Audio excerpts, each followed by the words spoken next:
Just for you. Just for you. Where's It's my karaoke song. Somebody stole my speaker.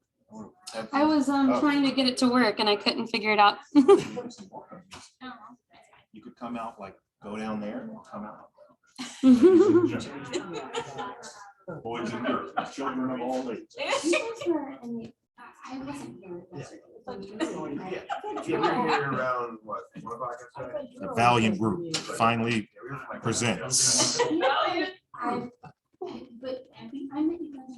do I tell if I'm muted, man? What's going on here? I'm not muted, okay, and I'm live embarrassing myself. Graduation of the. Yeah, the bold class. Yeah, Okay. yeah, that's the first thing. Okay. We showed up Thank you once. for like helping me get this. Not crazy. Thank you. The seared beef is the one that has the spice on it. Okay, guys, we're gonna start in just a second.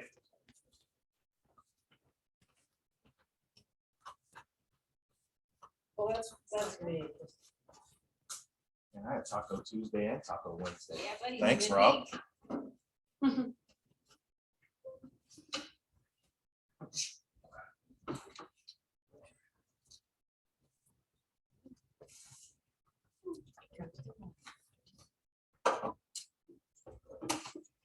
I guess it's a little more challenging with the food truck before the presentation. Nah. Everyone's full, they won't feed on me. Sorry. Right.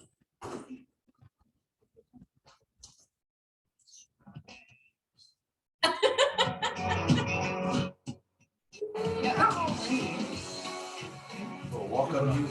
Don't do that, show me. I have the video. I have video proof. Yes. Very drunk video proof. I do. From family reunion. Yeah. I always mix them up. The cat's meow. Yep. Somebody try to make a statement when you read there. Yeah. Okay. No, it's more of a. Delara's walk-up music. When she's coming to the plate. It's my favorite karaoke song. Hey, you gotta be impressed that I'm usually a song. No. All right. It is 12:05 and we had a 12 o'clock appointment. Some of y'all are late. I get the honor and pleasure of, again, I think it's like the third or fourth time this year that I get to introduce one of my favorite people in the world. She teaches amazing classes and I love buyers and buyer presentation. And before I call her up here, Rob Gaskins and I were having this conversation yesterday that if you don't have a buyer presentation with your client, sometimes they don't know what to expect, right? And part of the expectation is that you're going to work with the agent and eventually sign a document that says you work with the agent, right? And if you're showing property without a signed agreement, like you're a tour guide, right? You're like TMZ, right? You're just going and looking at houses and snapping pictures and stuff. So we talked about it yesterday. And so I want to bring Dilara up and guys, take good notes. I know you got a lot of food in front of you, but take good notes, alter your buyer presentation.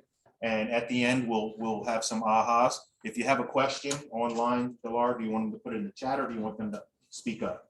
They can speak out. Okay, so if you're online and you have a question, just call on Dilara. All right, ladies and gentlemen, Dilara Wentz. All right. So for those of you who don't know me, because there's new faces here, I'm Dilara Wentz. I am the owner and one of the real estate agents for the Valiant Group here in the Northern Virginia, DC area.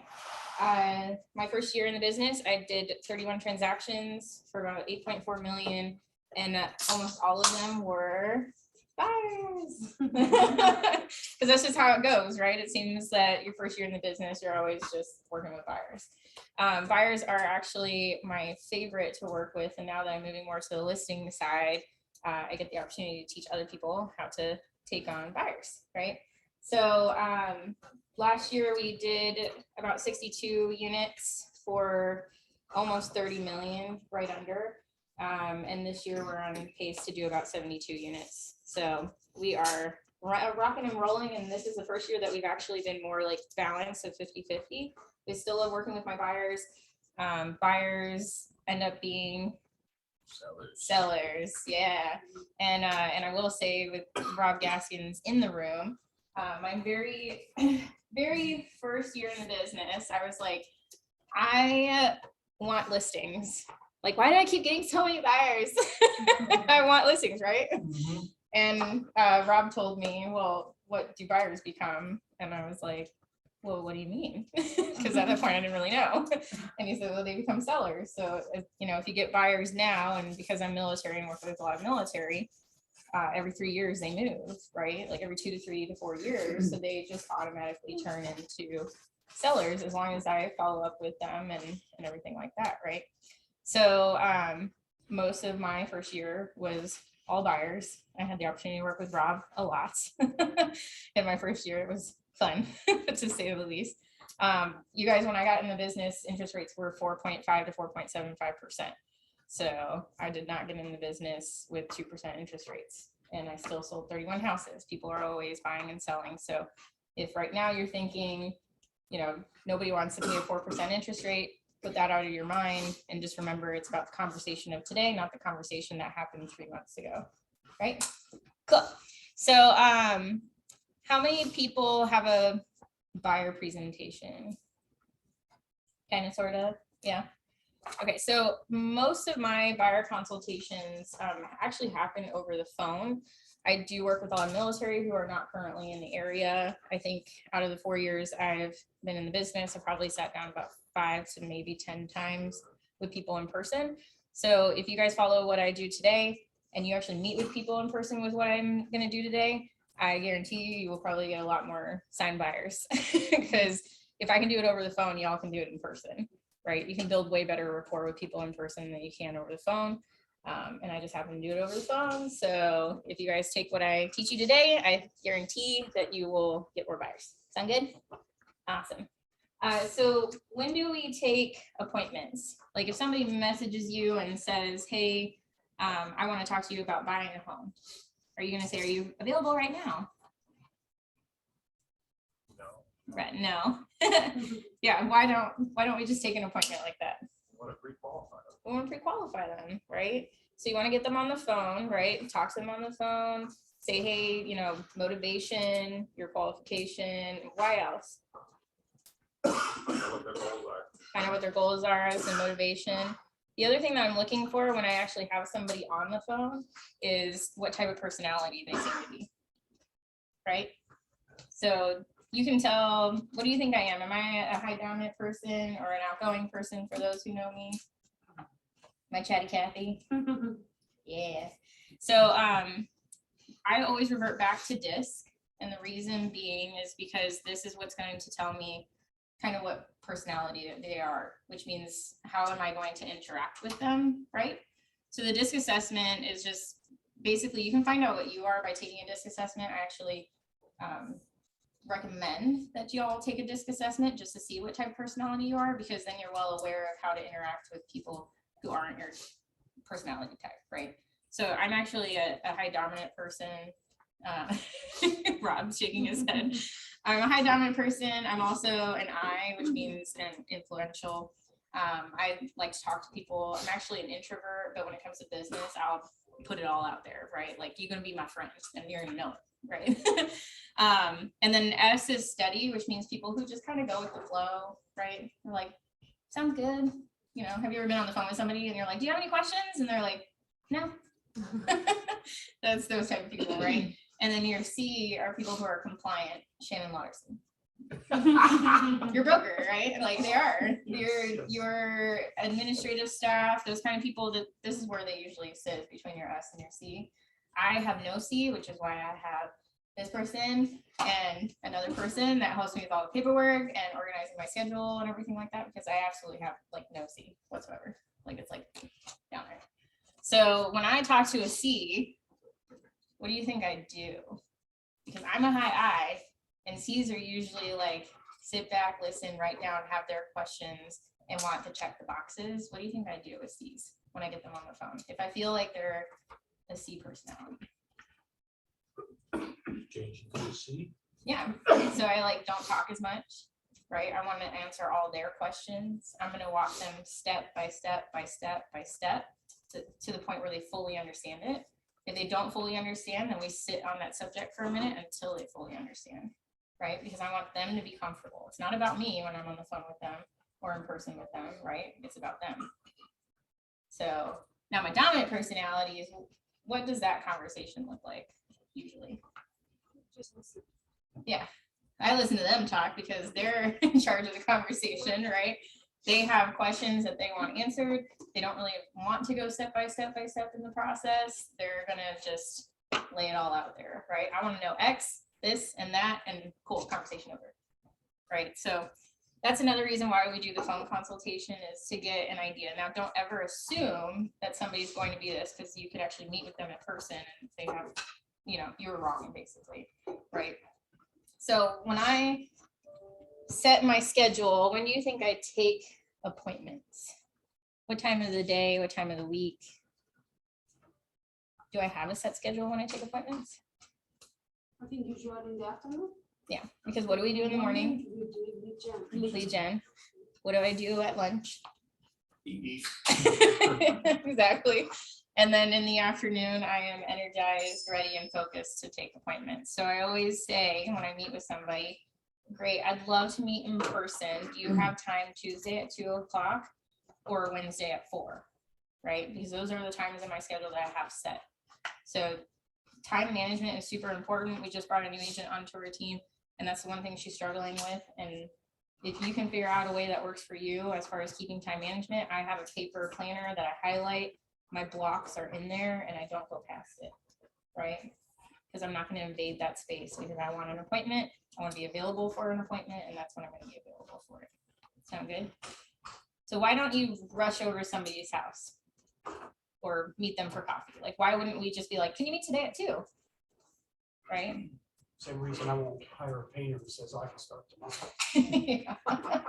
Anybody that's good. They're about a week out, right? Yeah. So you want to be prepared, right? So how do we prepare? You know, so we have the phone consultation. How else are we preparing? How else do we prepare for a buyer consultation? Do market research. Market research. So they said they wanted to live in X area on the phone, right? So you pull up what's for sale right now, how long it's been sitting on the market, especially right now, right? Like, oh, there's a house, it's been on the market like 15 days. Like, maybe we should go look at that one. And that could be a good opportunity for you to get closing costs X, Y, and Z done, right?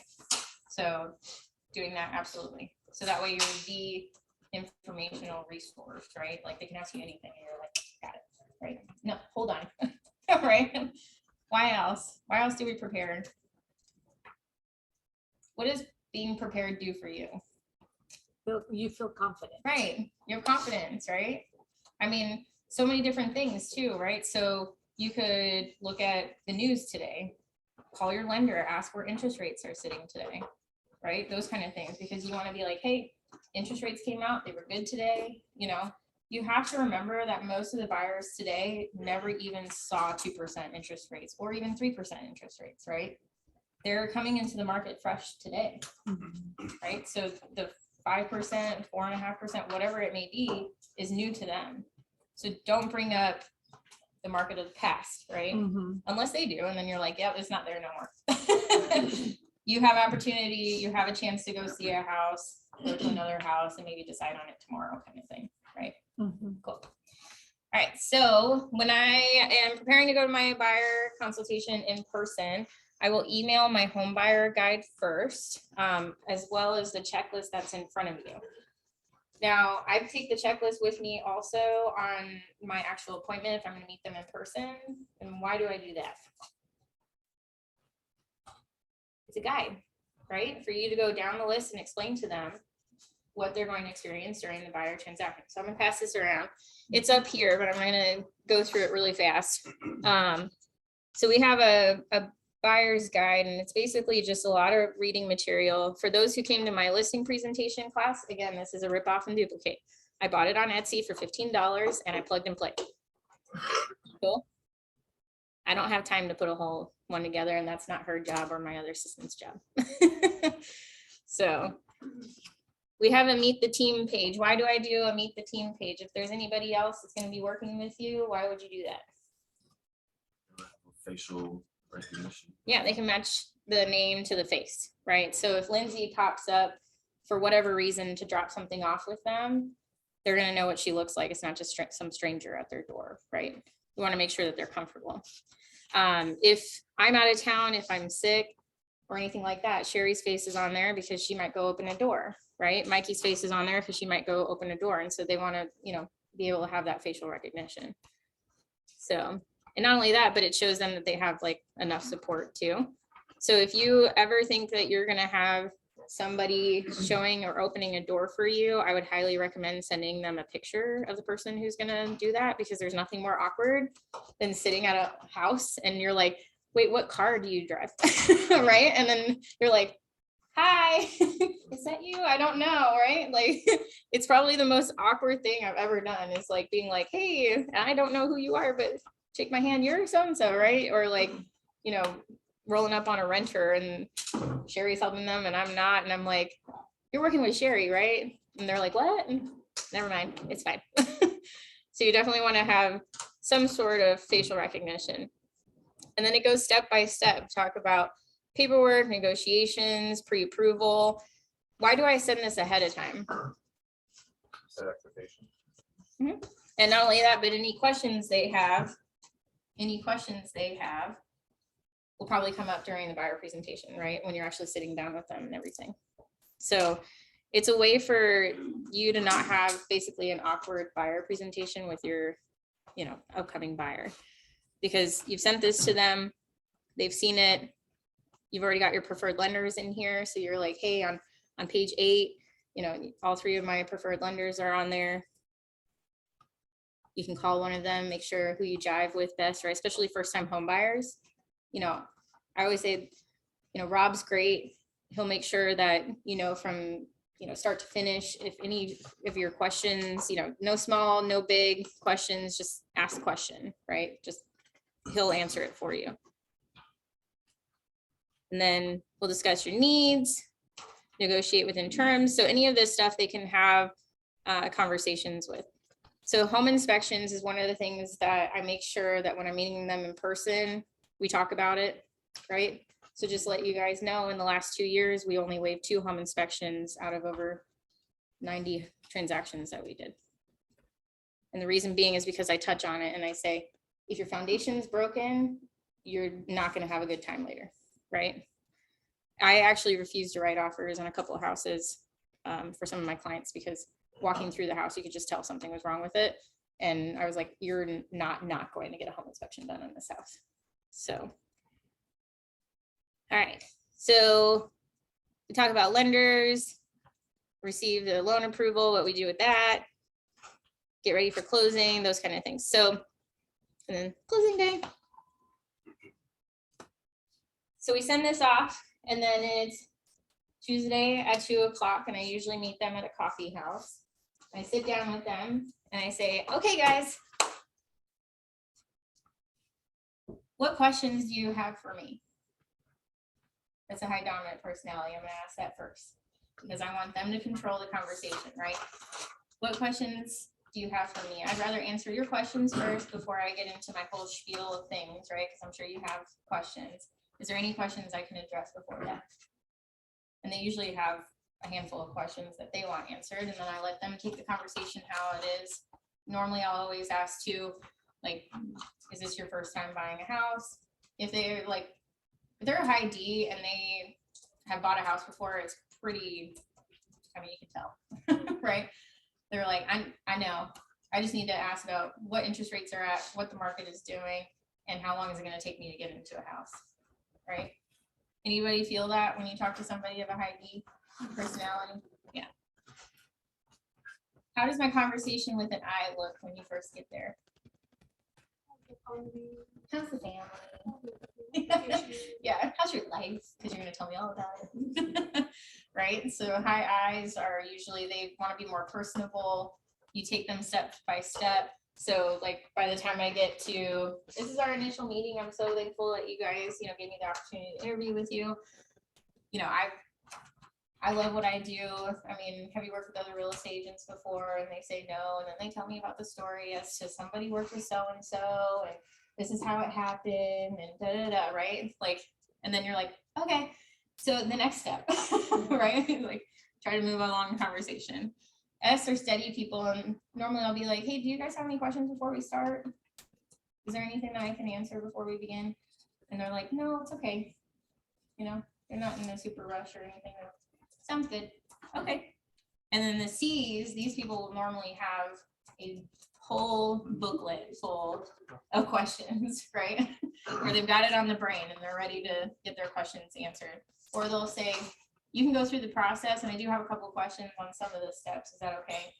Yeah, absolutely. At any point in time, if you want to just stop me and ask a question, please do. So, and then I go through the process, and I have this in front of me as a guide. Now remember, once you start doing it over and over and over again, if you do it with yourself, if you do a script practice and stuff like that, you have it in front of you just in case you get distracted about a different conversation and you need to go back to this, right? And you're like, what were we talking about? Oh yeah, Ernest might about it, right? Because it happens, especially with high eyes to high eyes, right? Like, I'm like, oh yeah, no. My entire presentation from the point when I asked them, do you have any questions, to the time when they're ready to go is about 30 minutes. And then we talk about their needs, wants, and everything like that at the end. And then that's when I basically close it and I let them know, okay, so the next step, right? So I say, you know, so great to meet you. Do you have any questions before we start? No? Awesome. I'm gonna go through the process really quick with you guys. You know, I always take it one day at a time, one step at a time, but I want to make sure right now that you're fully informed what it's going to look like from start to close. And if you guys have any questions at any point, please feel free to just stop me and ask a question. Sound good? Cool. So our first step is usually an initial meeting, which is why we're here today. I want to get to know you guys, and you guys, you know, want to get to know me and see if we'll work great together, right? Awesome. The next step is a buyer agency agreement. Now, the reason we have you sign a buyer agency agreement is because I can't legally take you into homes and represent you as the buyer. If I take you into a house without a buyer agency agreement, then I have to represent the seller, and it's kind of weird, right? What would the pushback be? Give me a rebuttal. The last person to make you sign anything. The last person that makes you sign anything? Well, I hope to gain your trust after we go through all of this, and that you don't need to go to another real estate agent. Does that sound good? Awesome. Cool. Any other rebuttals? I don't want to sign anything because I had a bad experience with the previous realtor. Oh my gosh. I'm so sorry you had a bad experience. What was that like? They were just pushy salesmen. They were pushy? Well, just to let you know, I'm not here to sell you anything. You and I are going to go through the process together, and I'm going to guide you through it. So if you go in a house and you don't like it, we ain't buying it, right? If you find a house that you want to go see and I tell you it might be messed up, you're not buying it. Is that okay? Yeah, sure. Laura, what if I want to cancel my agreement with you? If you feel like I am not doing my job and you want to fire me, please be my guest. At any time I can do that? At any time. You can send a message to my broker and let her know how I did not fulfill my fiduciary responsibilities with you, and she can let you know. They're gonna post me any money. No, I don't put any admin fees in mine. Now, if you had one, it'd be like, you know, I do employ people and I want to be able to feed their families. So I only charge $500 in case you terminate. Normally people don't have a struggle with that either. Sound good? Any others? All right, cool. So I hope to gain your, you know, your trust by the end of today so that we can sign a buyer agency agreement and get started on finding you your next home. Does that sound good? Mhm. Cool. So your homework, and please pay attention to this. Who is your settlement or title company? And who would you like to use for a home warranty? Why do I put that in there? Get them involved. Get them involved, start like researching things. Also liability, right? Like I can say, hey, if you don't find anybody, I've got great title companies that I can recommend. I have a couple. You can either, you know, choose just eeny, meeny, miny, moe one of them, or you know, whatever the case may be. And then I'll make sure that I communicate with that title company, you know, to let them know we'll probably be using them at the time of the transaction. Why do I put home warranty in there, especially these last 2 years?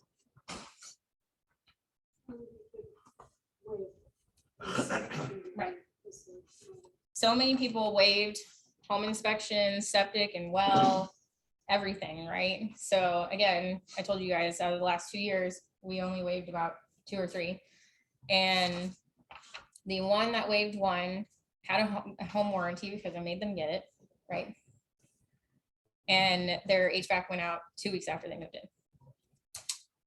And then I had another one get coverage on their insurance specifically for their septic system, and their septic flooded because they refused to do a septic inspection. He said, I'm from Iowa and I live on septic, so it's gonna be fine. And I said, but I really think you should get a septic inspection. I made them sign something saying they weren't getting one, right? And sure enough, their basement flooded. And by flooded, I mean the septic backed up into it. So anyways, which was, Makes them sign when they say no. oh yeah. So there's an adverse effects. Yeah, there you go. Yes. Yeah, so anytime you have a client waive anything to include radon as well, you need to have them sign an adverse consequences sheet. You can ask Scott for that. The reason being, why would we do that? So the buyer, it's in on writing, so the buyer can't say, oh, well, my You didn't agent tell told me. me to do Mhm. this or so. Yep. I literally told these people that waive septic, I'm like, you're gonna sign something saying that I begged you to get to get an inspection, right? Like, because I did. They were wanting to waive home inspection too, and I said, you get one or the other. You don't get to waive both. So, and they still did a home inspection. It was just for informational purposes only. But I did have them sign adverse effects and make sure that that was covered. CYA, you guys, if your buyer is gonna waive something, you need to cover your butt. Call Shannon and be like, my buyer, or call Drew, my buyer wants to waive X, right? How do I make sure I'm covered? Go to her boot camp classes and make sure that you're learning what you need to sign to CYA yourself. Cool.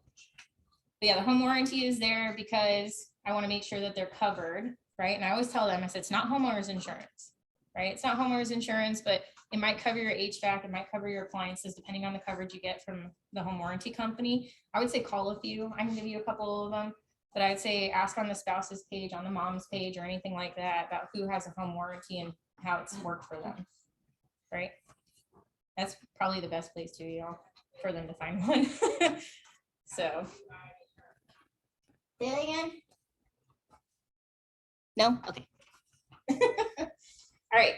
So your next step is to get a pre-approval. Now I have a couple of lenders that I can give you their information. I'm a one and done person. If somebody screws me once, I don't hire them again. So you can know that my 3 lenders that are on that piece of paper have yet to do bad by me, right? So if you call one of them, make sure that you jive with them, make sure that you're comfortable with them, that you can pick up the phone, ask them a question, and you're not going to feel stupid by doing so, right? And say, especially first-time home buyers. As a first-time home buyer, you don't really know what's going on, right? So when they send over all those disclosures, you want to know what you're signing. So make sure you call the lender and they can explain to you what you're signing. Does that sound good? Now, remember, I don't know your financial situation. I don't want to know your financial situation. I just need to know what your budget is and that I can go find you a house within that budget. Sound good? So your credit score and everything like that, that goes to the lender. I don't receive any of that information. I just didn't need to know how you can comfortably afford a home, and we'll go find you one. Cool. Now, I will set you up on an MLS search. Do you know what that is? They're probably like, no. Cool. So It's Redfin. yeah. So instead of you using Zillow or Redfin, I'm going to set you up in this nifty little search. It's going to send you an updated email every morning of new listings that either had price drop or just came to market. Right now, the other thing is I'm not going to just set you up on one and ignore you. The same search that you get, I'm going to get in my email every morning. So if I feel like a house fits your needs and you maybe skipped over it, I'm going to send it back to you and say, hey, because you said X, Y, and Z is what you wanted or needed, this house might fit that. Do you want to go see it? Going back to the lender real quick. Mhm. So you don't sit in on that lender meeting with the? I do not. Rob, have I ever sat in on a? No, No, she don't want to sit in. no. I don't want to know any of their personal stuff. Now, if my buyer shows up with 2 new cars, it just happened. I might call Rob and be like, hey, I don't know what you said to them, but they showed up with 2 new vehicles. Even worse after the ratify. Yes, exactly. Luckily, we weren't even there yet. But yes, so I don't sit in on those conversations. Now, if they're comfortable enough that they're like, hey, would you, because we don't know what questions to ask, I would, but I always tell them, like, I trust my lenders. All three of the lenders that I have will ask you all the questions that you need to know and give you all the information that you need to know up front. So it's important to trust your lenders. Now, if you're working with a new lender, I would maybe get on one phone call with them. But when I used Rob to start with, we talked about what he asks during the conversation. So that way I fully know what they're gonna ask and how it's gonna go. So yeah, don't put more work on yourself than you actually need to. So, because you say, I talk to my lenders every day, right? I talk to my lender every day. He's super nice, right? And he'll make sure that you know what's going on. And at any point, if you feel uncomfortable, please call me, because I'll have that conversation with him, right? Because I will, right, Rob? Yes, you will. So, yeah, I've never been on a lender consult because it's not my job, right? Because he's going to ask, well, where do you think your credit score is right now? And what debts do you have? And I don't need to know that information. I just need the pre-approval letter to know that this is what they can afford. And I said, hey, did you get a mortgage breakdown with the lender? And they say yes, because all my lenders send out mortgage breakdowns. Cool. Where are we comfortable? What price point? And then I don't show them anything over that. Now, the market's changing a little bit. So what I do on my end is I'll search for a house, maybe $20,000 over their budget that's been sitting on the market more than 15 days, because I know I can negotiate, right? So, and I always ask them permission, like, hey, this house is $20,000 over what we were, talking about. However, it's been on the market 15 days. If I can negotiate it down for you, would you go look at it? And I'll call the agent before I go show them the listing. And I will ask them, how flexible are your clients? Because if they say not flexible at all, I'm not going to go show them that property, right? But if they say, bring us a contract, I'm going to go show that property, right? Because I just did that a couple of weeks ago. We negotiated $40,000 under ask and got them all their closing costs covered. So, and it was $20,000 over their budget. And I got $20,000 under, right? Just by asking. There's no harm in asking. And Brock, real quick, so I will tell her, like, if there's something specific about an issue, she definitely is gonna get to know about it real quick. Because like if they're at their max, or they don't have VA eligibility, or they gotta sell something the weird house, going or- on, yeah. like she's gonna know. But if it's just like a clear thing, and it's an easy borrower, she doesn't need to know about it. Because she's out getting new deals, like she doesn't want to even mess around with that. Yeah. Okay. Communication is key. So I'm setting up your search. I'm going to send you properties regardless of you seeing them or not, right? I'm going to get the same search that you're set up on. And that way I can always inform you in case there's a property you accidentally skipped over or didn't see for some reason, right? Now, I always tell them, you can use our website because it's almost the same as using Zillow. And if you use our website, you can see other properties. Sometimes things just don't populate because they're not in the system correctly, right? So if you find one and it just happens to pop up and it's not in our search, please send it to me and we can go see that property, right? Or I can figure out why it didn't populate in there, because sometimes there's things in between the lines. That's the reason why it won't pop up. Does that sound good? I'm never going to leave you in the dark, I promise. Now, if you're going to go to an open house, please call me. I want to go with you. But if you go to an open house without me, please give them my name and my number. And that way they'll leave you alone so you can walk around the house without an agent tailing you. Sound good? And they're like, why do they do that? Because they want you as a client. I heard somebody say, if the client wants to go to an open house, you have to give them your business card as a pass or something. Yeah, and that would be Drew. That's Drew's buyers. Yeah, that's Drew's buyers. So I do give them a stack of business cards. I always tell them you can get my business card out or you can write my information down. Right, Jeff? Writing my information down is enough when they go to open houses. So yeah, so I ask people, one of the tricks to kind of find out if they really have an agent when they say they do is I'm like, oh, who is it? I might know them. And then I found out it was Dilara, and at that point I'm like, all right, I'm done. They have a signed agreement. Yes, they do. So, but yeah, you can do that. I mean, you just tell them like, this is your free pass because you're going to give this to them and they're no longer going to bother you. They might ask for your feedback, but other than that, they're not going to try to get your business. So now they might try to figure out if they have a signed agreement, and that's where you got to make sure after this they have something signed with you, right? So we're going to go look at homes. We're gonna pick the right one for you. When we find your house, right, we're gonna put in an offer. Now, offers are still coming in on homes. So even if a house has been sitting on the market 14 days, we may go in and they have another offer, right? Because buyers are taking their time to look at houses. So just know that we can negotiate, but if there's competition on the other side, which is pretty easy to figure out, like you can tell when an agent's bluffing when they're not bluffing, right? So you'd be like, how good's the other offer? And they're like, oh, well, you know, it's, yeah, it's great, right? They get like really like, oh no, it's fine, right? And you're like, can you tell me any specifics about it? Well, no, you know I can't. It's a strong offer. Yes, it's a strong offer. You've been on the market 14 days. How strong is that offer? Right? So I mean, like, and I'll even ask sometimes, like, why haven't you accepted it yet? And then they'll make up some, well, my client's out of town, right? Or at work. I'm like, oh, okay. Sounds good.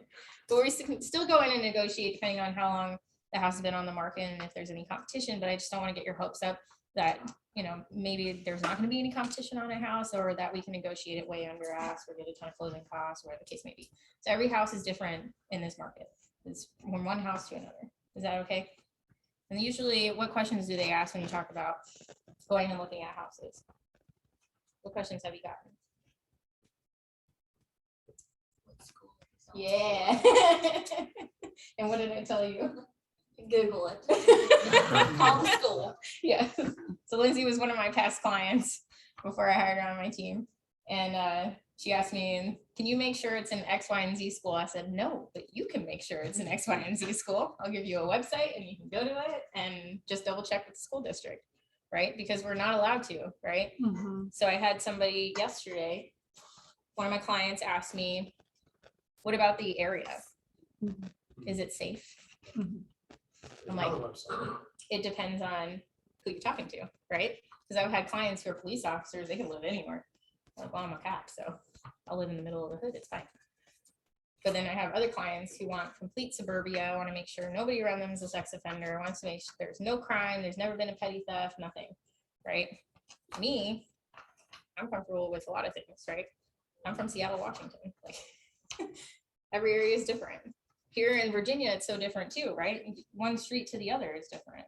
So I always tell them, you can go online, you can go to neighborhoodscout.com or .org, and you can register yourself. You pay a little bit while we're searching for your home, but at least you'll get crime reports and all that kind of stuff for the areas that you're looking in. Does that sound okay? Don't worry, that's not something you put in the buyer presentation. No, because I talk to them.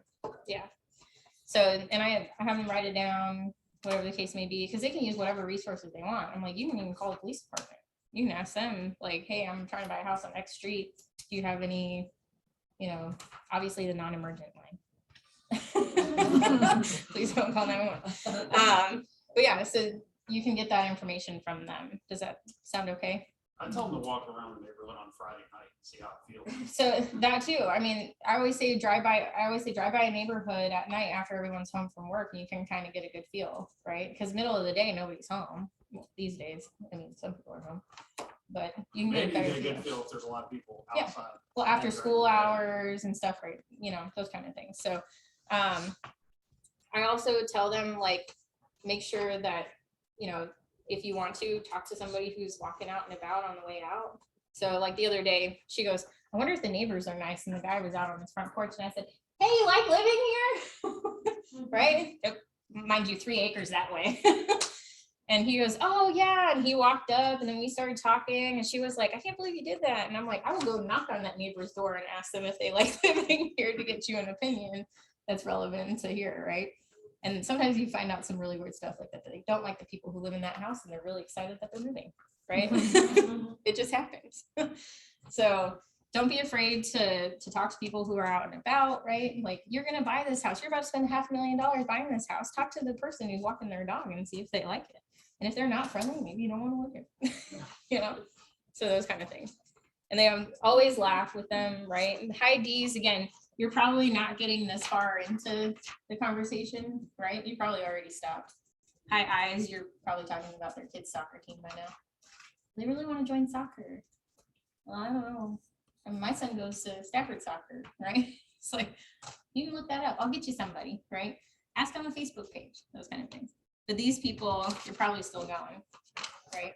So awesome, sounds good. So we're gonna put in an offer. We're gonna talk about offer strategy once we find you the house that you like. Now, there's a couple of different things as far as putting in an offer. I don't want to overwhelm you right now by telling you about all of it, but we are going to do a home inspection. We're going to talk about, how much you're putting down as far as your financing. If you're using a VA, I can tell you all the different things that are going to happen from that point forward. But right now, it's just important for you to know. We'll talk about how to get you the home based on our offer. Does that sound good? Cool. So negotiations are still happening. We just touched on that. Sometimes it'll happen, sometimes it won't. Remember, just because a house has been on the market 14 days doesn't mean somebody else doesn't want that home. So we'll just keep an open mind. Now, if we get into a situation, I love to negotiate. So I will make sure that I can get you closing costs and all the things. I said back in 2018, I was negotiating roofs and all closing costs and all sorts of things. So once we go under contract, it's called ratifying a contract. It means the sellers accepted your terms and y'all are under contract and you can pop some champagne, but we're not to the closing table yet, right? But we're finally done looking at houses, hopefully. We've all agreed on terms, which means you're getting a home inspection done, you're getting an appraisal done, and you may have gotten some closing costs or not, right? Does that sound good? Cool. Normally you'll hear people saying that you're under contract or that you're ratified. Most of the title people and everybody are going to say that you're ratified. So just keep that term in mind because I just want to make sure you know what everyone's talking about. Sound good? Awesome. So in the contract, we always put that you get 5 days to deliver earnest money. Do you know what an earnest money deposit is? What do they say? No. Yeah. No. So it's basically like a security deposit when you're renting a house. It's, the seller just wants to make sure that you're serious about buying the home. It's usually about 1% of the sales price. And we put it in a title company's, escrow. That way the seller's not getting it in hand or anything like that. So 1% is what you're going to need for earnest money. Does that sound okay? Why do I ask, does that sound okay? When I say 1%? Because it's cash that you have to have Right. available. And then I put an example behind it. If you're buying a $400,000 home, you're going to need $4,000 for earnest money. Is that okay? So I don't talk to Rob about do they have savings or anything like that. But if I ask them, does $4,000 sound okay? And they get a little like, right? They probably don't have $4,000, right? Do you have any concern about that? No. Awesome. Or yes, I do. So like, great. Sometimes you don't need to put a whole 1% down, but in a competitive situation, you're going to need that money. Now it's your money if you're using a VA loan, which I work with a lot of VA buyers. It's your money. It's, since you're using a VA loan, it's going to go towards your closing costs at the end of the deal. Is that okay? And I said, we'll get to closing costs in a second. Any questions about that? How to explain earnest money? And earnest money or EMD? Cool. So we're gonna get a home inspection done. You get to pick the home inspector. I have home inspectors that I prefer, right? Again, I'm a one and done person. If somebody messed up, I'm not going back to them. So my home inspectors that I've given you that so far have done a great job. So I'll give you those. You can research them and choose the one that you want to choose. Why do they choose the home inspector? So you're not on the hook for anything that they That happens. Right, in the exactly, house. right? Like the home inspector's insurance doesn't cover me. My E&O insurance, I don't think that's gonna cover that either, right? So I'm gonna give them options. We usually give them 3 people, and then I have them look them up on Google or whatever case may be for their reviews, right? Any questions about that? So in the contract, we're going to negotiate that you either get a home inspection with option to void, which means that you go through the home inspection. As long as we find small items, you're going to take the house and move along, right? Now, if we do a home inspection to negotiate, which is a little less competitive in this market still, but if we get the option to do home inspection with negotiations, we're going to ask for big items to be fixed that are going to cost you quite a bit of money if you move into the house and later on have to fix them, right? So if you have a plumbing leak, or if there's a crack in the foundation or something like that, that option still gives you the opportunity to walk away, take your earnest money and go find another house. Is that okay? So they always ask about earnest money. Like if I give them $4,000, do I lose it? No, right? You don't lose your earnest money unless you decide to just hands up, walk away from the house. Sound good? Cool. Your appraisal. So I'm going to go through what I talked to my VA buyers with, and then I'll go through what I talked with my conventional buyers with. So with the VA, you're required to get an appraisal done. Now, when the appraiser comes in, they also have things that they're gonna look for, like chipping paint, you know, missing shingles on the top of the house. Now, every appraiser is different. So you, me, and the wall can know that this house is worth 620, even though you're offering 650. And I've already told you that, right? Because this was in a competitive market, right? People were just throwing in a number because they wanted a house. Now the appraiser can come in and say, it's worth 650. So if you're putting a number on the sales contract, you need to make sure that you're comfortable buying that house for that amount of money. Is that okay? And I always tell them, we just had situations where people thought it was going to appraise less, and it doesn't always happen that way, right? We actually wanted to come in on the price that we offered, so that way we can move forward with the house. Is that all right? And then if there are repairs that are needed, you guys can pay for it, or the seller will pay for it. We're going to try to get the seller to pay for the repair, but if it's a small repair and they somehow just don't want to pay for it, then we might offer to pay for it if it's something simple, right? Because it'd be like a missing piece on the fence, or, you know, the front porch isn't painted right or something like that. Is that okay?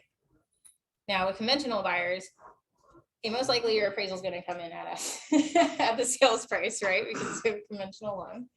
Now, again, just make sure that if we're making it contingent on appraisal, that we're putting in the price on the contract that you want to pay for the house, right? We're not trying to make sure that you're putting in a sales price and you're hoping that it's going to be $20,000 under. Is that okay?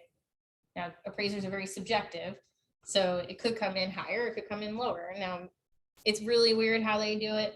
Now, we could offer 652, 500, and for some reason, it's going to come in at 652, 500. It's just the way that it works. Is that okay? And you just want to make sure that they know, because we didn't go through this situation in the crazy time, but we did have people on, when we had the sales side, try to say, well, the house is only worth X. I'm like, I don't care. You offered 610. The house is worth 610 per the appraiser. Well, do you think they'll drop it? No.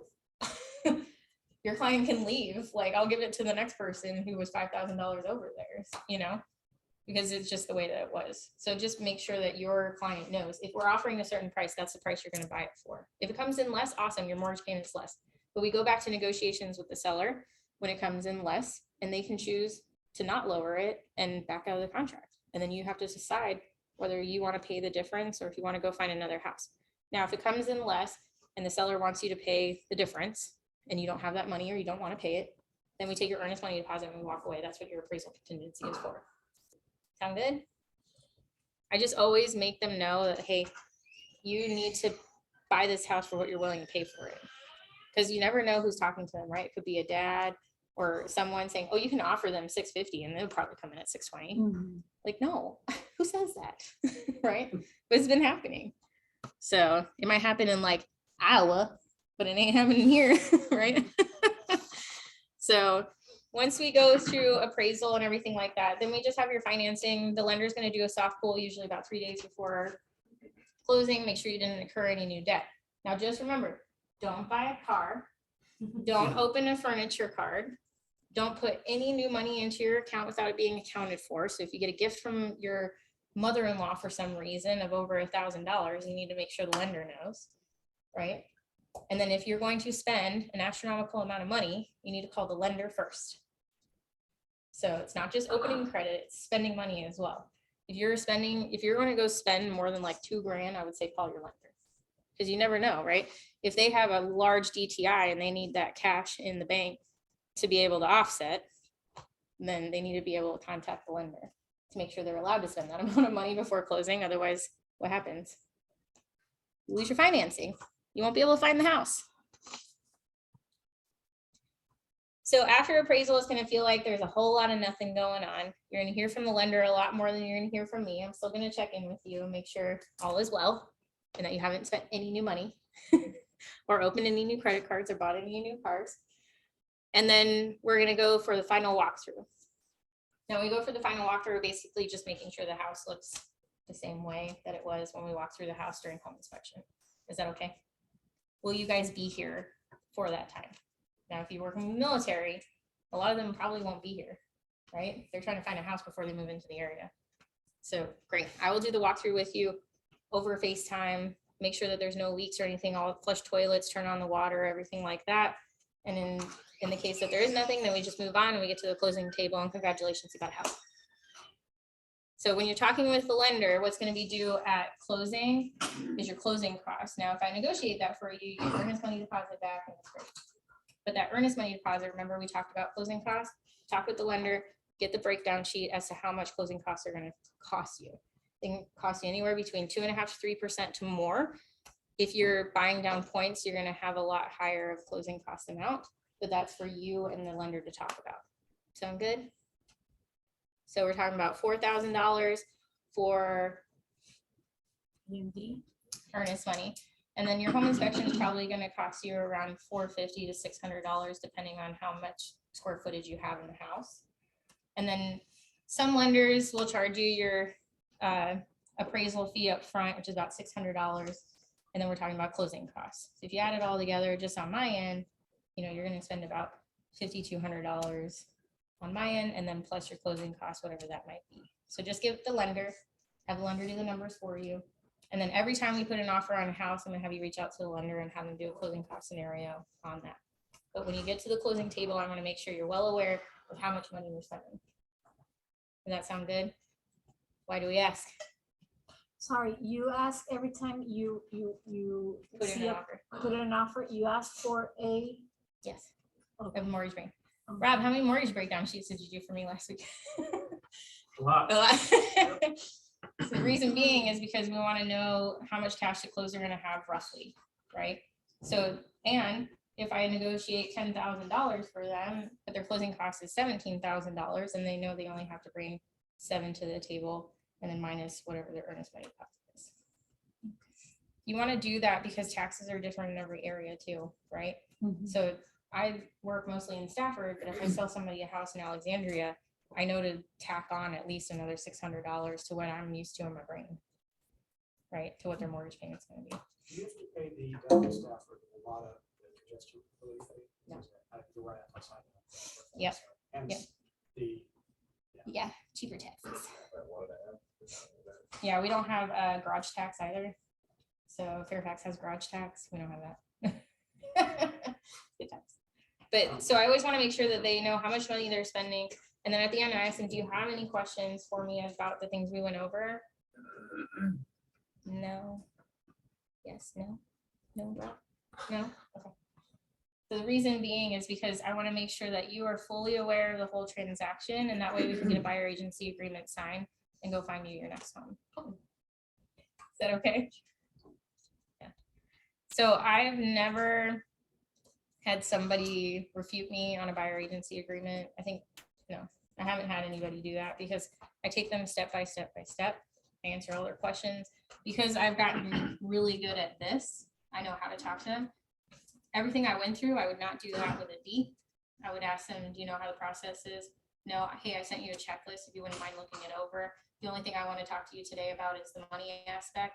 You're going to need about 1%, for earnest money deposit. You're going to need about $1,200 between home inspection and your appraisal costs. And then closing costs, which you're going to talk to the lender about. Just make sure they give you that line item. These people are I'm going to go through the entire process with you. Make sure you understand it. And I always tell them the checklist is out on the email that I sent you ahead of time. Print it out, put it on your fridge, check the boxes as we go. Pretty easy. And these people in between, we're still talking about soccer, probably, right? But hey, it was so good talking to you. Just remember, I sent you a checklist of all of processes. I just wanted to tell you about the money aspect really quick, and then I go through that. I always want to tell them about money, right? Because you never want to be under contract and all of a sudden somebody's like, I don't have $1,000 in the bank, right? Which I would hope my lender would tell me, right? And then steady people, I've already gone through the process and they don't really have any questions. Because he's usually will ask them the most questions. And that's it, my friends. I think about it. Can you think about it? Absolutely. One of the things that we can do is we can actually sign the buyer agency agreement for the next 15 days. And if we go out and look at your first home and you don't like it, or you don't like me, then we can void the contract. After 15 days, it will no longer be in play. Does that sound good?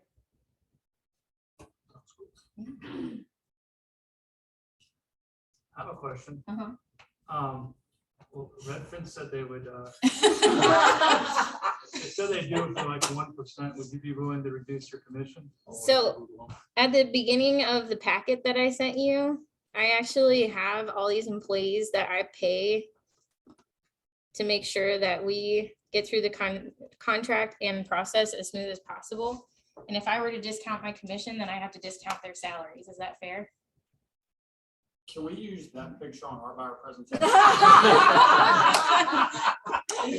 So before, it Take your was, picture out, Jeff, right? if I don't know how to make sure, you know, if I don't know how to negotiate my commission with you, how am I gonna negotiate a contract for you? This is as simple as that.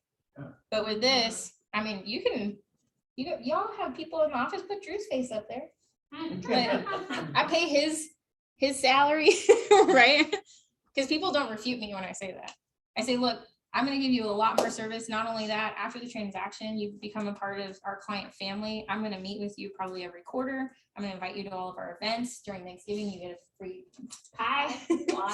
In October, you get a free pumpkin. Like, you know, I make sure that I'm with you from here until 20 years from now. So that commission that you're paying me is gonna come back tenfold, I promise. Even if they don't ever show up to a client, but at least they know. What else? What else I can do? I like the watermark on the paper. Thanks. Can we go back to the very beginning? So, you know, one of the questions that's been coming up a lot, because we've got agents that are brand new talking to SOI. We've got some past clients, or long-time agents that are, you know, trying to get back and reconnect with people, you know, because they realize they need to. And it's kind of like, we always talk about what's the next step, like at an open house, or when you're talking to someone who said, yeah, I'm thinking about buying, you know, I've been renting. Like, do you typically go, because you talked about meeting for coffee, and can you just recap, like, you know, we always talk about get a coffee meetup or a buyer presentation or an introduction to the lender. How does that conversation usually work for you? If I were to just meet like a random person? Random person or someone who just, you know, kind of is maybe thinking about it, like what, or you're doing your calls and you run across someone and now you want to kind of next step. What are you typically saying to get the next step? I'm trying to think who I just had a conversation with. Who did I just have a conversation with? Melissa. So a neighbor of one of my sellers decided to call. I had talked to her before, but again, it was one of those, I knocked on the neighbor's door because they were buying sight unseen and I wanted to make sure they liked the neighborhood. So when she was deciding to purchase and sell, I got her on the phone. Well, she called me, right? And she called me and I said, you know, I would love to help you find a house to purchase. Have you been through the purchasing process before? She had, right? Because she was going to be a seller and a buyer. But you never assume, right? Because husband could have bought the house before they got married. So I always want to make sure everybody's on the same page. And I basically told her, I said, great, you know, I'd love to help you find a house. Obviously, you know, I helped the Halversons find a home and purchase the house. Do you have any questions for me? Because she was a very strong personality. She still is, right? She's on it like a bonnet. And I basically told her, I said, have you gotten pre-approved through a lender yet? And she said, no, I had not. And I said, okay, I have a couple of lenders. I'll send you their information. If you want to reach out to them, we just can't go look at homes until we have a pre-approval. I don't want to take you in $1 million home, you know, and it not be what you can actually put in your budget. And they always understand that, right? So I say, once we get off the phone, you know, go do that. As far as buying a house right now, you need usually about $10,000 to $15,000 saved up. Is that okay? And she was like, yeah, it's fine. Awesome, cool. That's really all you need for the process, depending on if you're buying down points or not. From contract to close, there's a couple of steps: home inspection, appraisal, financing, and things like that. I'd love to sit down with you and talk to you about all of that. Is that okay? And she said, sure. And I said, can I come over Tuesday at 1 o'clock? Make an appointment. I always ask them, like, I usually bring in the lender first, because I'll say, like, I have a team of lenders, you know, you can reach out to any one of them, make sure you know what your budget is. That way, when we go look at homes, you know, we're fully aware and that we're not walking in and you not being qualified, right? I don't want to waste your time or anyone else's time, right? So I don't want to take you out to homes without having a free approval first. And some some agents will ask for a pre-approval before we go see the house. Because they still do. Right, Rashawn? You got it. Ask for the pre-approvals. So, as far as if it's a new buyer, like open house, you know, technically you can't make an appointment while you're in the home, right? Because you represent the seller and everything like that, unless you get true validation that they're not going to purchase that house. So some people will actually step out the front door with them. To step out the front door. You say, hey, I'd love to meet you for coffee after this. Are you available at 4 o'clock? Gives you between the open house and them an hour to decide. You're like, is this the area that you're looking for? Awesome. Which I hope you've already done your research before doing the open house, right? So you are actually prepared to talk to them, right? Right? Yes. Yes, okay. Because you're not just holding an open house just to go there and stand pretty, right? You want to be their source of information. So you want to make sure, you know, the house down the street is selling for X. You want to make sure that the house down the street doesn't have a bath, those kind of things, right? So that's what I would say is like, I would step out the door with them, or I would make sure for sure that they're not going to purchase that house. Like, you know, are you interested in buying this home? No, it's, you know, this, that, and the other thing. Could you change anything about that later on? No, we couldn't. Okay, cool. You know, I fully qualify the fact that they're not going to buy the house. I would love to meet up with you and talk to you how I can help you in this area. I do know there's 2 more houses down the street. They don't have open houses. So I'd love to be the opportunity to be able to go see those homes. Dilara, if you have a situation like that, now you verbally made the separation, do you do any kind of, just as a admin, to document that, email yourself or something like Yeah. that? Okay. Yep. Yeah, just to make sure that they said they didn't want this house because X, Y, and Z, and this is their information. But I always try to set the appointment when I was doing open houses, which I don't do anymore, because I was told my sellers I'm not good at them because I don't like doing them. So I'm going to have another buyer's agent who wants to do them, hold it open for you. I used to make the appointment before they left, and that's how I got a couple buyers, because I would make sure that I had their phone number, and could you meet at Starbucks tomorrow at 2 o'clock? There's one right around the corner from here, if you live here. So what if that person that comes into the open house is like head over heels for that house? Do you, what does that conversation look like as far as like, you know, maybe breaking the news to them that they might can't afford it, or it's you know, there's a lot of people interested in it? So as far as, I wouldn't say that they couldn't afford it, right? Because you haven't qualified them yet, really. I would ask if they've spoken to a lender yet. If they're unrepresented, they usually haven't, right? So you'd be like, hey, you could leave here right now and call one of my lenders. Can I send you the information?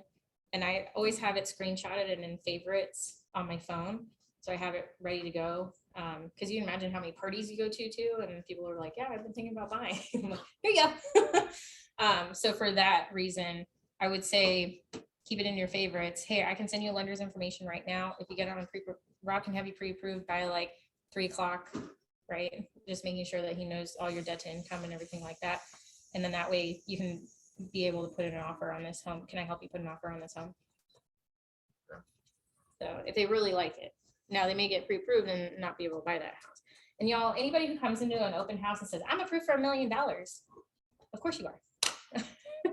Right? So if you hear a buyer's agent say like, I've been, I don't know, what would they say? I held an open house and I got $1 million buyer. Well, how much was the house? 425. No $1 million buyer isn't a $425,000 house. It's not. I've never come across a buyer that's approved for more than $500,000 that's going to be in a $300,000 home, right? They just aren't. They normally push their budget unless they're an investor. It's very different. But nobody's going to be $1 million buyer walking through a $500,000 home. Those type of people you need to pre-qualify. If they tell you that, like pre-qualify, our budget's $1 million. Is that what you're qualified for? Or is that what you want to spend? Right? Is that what you want to spend, or is that what you're qualified for? So if somebody tells you they're $1 million buyer and they're in a $450,000 home, I would definitely double check that. But yeah, can I get you in contact with my lender? You can leave right now and probably get pre-approved in 2 hours if you have all your documentation. So that process, and there is a switch you have to flip because you're representing the seller while you're holding the house. So what that means is as long as you're in the house and you're holding the open house, you're the seller's representative to talk about that house and try to make every effort. So you don't want to badmouth the house you're in. You don't Nope. want to say things that are negative. You let which them shouldn't speak. do anyway. Yeah, you let them speak. You ask the questions and they talk, right? Are you interested in buying this home? No, well, tell me more. Like, why doesn't this home work for you? And then they go through the list. If it's a competitive situation, I would just tell them, like, you know, they already have one offer on the house or whatever the case may be. I'm not the listing agent. I'm just helping the listing agent hold it open because the sellers wanted to allow the opportunity for people to come through. You know, do you have an agent? If they say yes, great. What's your agent's name? Right? And have them reach out to the listing agent. Yeah. Have Be your like- agent. You don't want to get in the middle of starting to, because I find that too, they'll start asking questions. Yeah. And you're getting into the part where you're almost like advising them. Yeah. And you have to be careful not to do that. So who's your agent? And if they say, oh, well, her name, maybe, I don't I don't know. remember. Yeah, I don't remember. And you're like, great. Do you have something signed with them? And they say no. The first question should probably be, do you have an agent? Yeah. So if somebody is like super interested in the home, well, do you have an agent? Right. Okay. No. Great. I can get you pre-approved with my lender. You step out, maybe an hour, talk with him.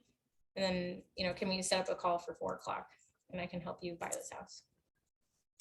So, Yeah, for all open houses I ever hosted, always had a little sign-in sheet. The first question was, do you have an agent? What's their information? And then if they checked yes, don't worry about their information, none of my business. But if you don't have an agent, I need yours for liability purposes to know who's in the house. yeah, exactly. And that's the biggest thing, especially like COVID's kind of a blessing in that way, as far as like, you know, the seller really wants to know who came through the home just in case.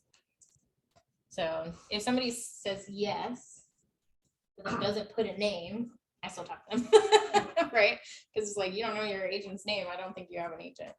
So, and then follow up. But try to make the appointment before they leave, right? If they're not represented, work really hard to make the appointment before you leave. And you don't have to be pushy about it, right? You're just like, how are you seeing houses, right? What's your time frame? And if you ever have luck with buyer's agreements, essentially sending them, no questions, just here you go, sign, and just knock it out without any questions. Yeah, I still have to go over what it says though, right? Yeah, eventually, yeah, so they sign originally, it makes it a lot easier. Yeah, exactly. No, I have, most of the time, by the time I'm sitting down with somebody, I've already gotten them, like, if they're willing to sit down with me, now if somebody asks me, you know, or if somebody tells me I'm meeting with another agent, great, who is it? I make it super awkward. I'm like, who is it? And I do a lot of business in the neighborhood, you know, in the area. I know a lot of people, so, you know, I just want to know, is that okay? Some obviously will be like, well, just because we don't want to tell you. Oh, that's great. That's okay. You know? Don't be afraid to ask questions. Yeah, but the reason why I do that is because if they say, oh, it's Lisa Nelson. Oh, I know Lisa, she's fantastic. Right? I don't, and most of the time, reason being, what do agents do when they talk about other agents? Talk about Thank you. You're not supposed to, Mhm. but they do, right? And if I'm the only person who's like, Lisa's fantastic, and then Lisa is, which Lisa would never do if they're recording, but and Lisa's like, oh yeah, Dilara, blah, blah, blah. Who do you think they're gonna hire? Yeah, because I was a better person, right? So I ask awkward questions. I'm okay doing it. Anything else? Try to keep it simple, short, and sweet. Make sure you identify who you're talking to and take it one day, one step at a time, and let them know how you're going to be different from other agents, right? So the relationships. Okay. I have a question. Just real quick, Hold on. Ask your question. more of an admin question. You referenced a checklist that you passed out. Is it Yes. possible for us to maybe see that checklist, us onlineies? Can you send it out? Yep. Yeah, Lauren will send it out. Thank you much. Yep. Laura? Yes. Would you, and I know we can go to Etsy and buy our own, but would you mind sharing your presentation so we just see the format? I sent it to you. You can send it. And the listing one as well, I think you were gonna. I think I sent that one to Drew. Okay. Yeah. Okay. Yeah. They're super easy and just plug and play. That way you just kind of have an idea of what it looks like and we can just recreate it. Yeah, it's I think so. We're starting YouTube, so I've been following a lot of YouTube people, and Stevie Hahn. She's got a big YouTube following. She's actually gotten enough leads now, organically coming in from social media, that she's pretty much stepped out of her business. She's doing like 200 transactions a year down in Florida. So I was like, I'm gonna use it. It works for her, so it didn't work for me, right? So, and I stopped printing them out and bringing them to appointments. Like I was printing them out and bringing them to appointments. One, it's a lot of paper, and if you get certain personalities, they don't want it anyways. I'm like, shoot, I'm killing trees for no reason. So, but I do bring the checklist with me just because it can be a guide for you as well, so you don't miss any steps. Do you email the presentation ahead of time? Yep. Before the buyer consult, like before I actually sit down with them.